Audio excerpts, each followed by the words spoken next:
Well, man, how are you? Hey, I'm Bobby.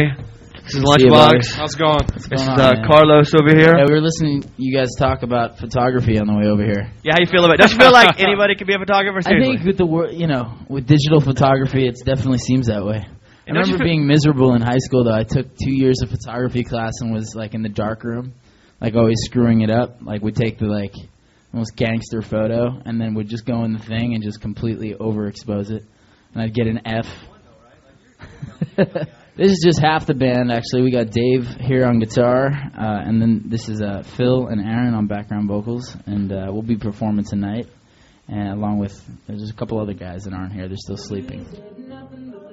The album's called Departure because it sort of sums up, what this record is compared to my last, couple albums. But it's a little bit more R&B, a little bit more rhythmic. I, worked with a team of people who are known in that world of music, so they could sort of crystallize this new sound. And sonically, it's a little reminiscent of the late 80s, early 90s, as far as like the big, shameless synth sounds and stuff. And the melodies are very big and anthemic type, melodies. And it's definitely a big departure from the previous records, which were a little bit more electric and a little bit more pop rockish. So I'm about to do a big relaunch of this album, a big deluxe version, a re-release, if you will, April 7th. It's going to be called Departure Recharged.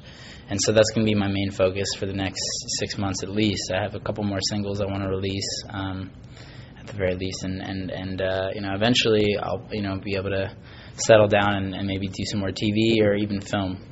I've been writing with the Idols in mind, and Simon's Camp did approach me about continuing to write for them.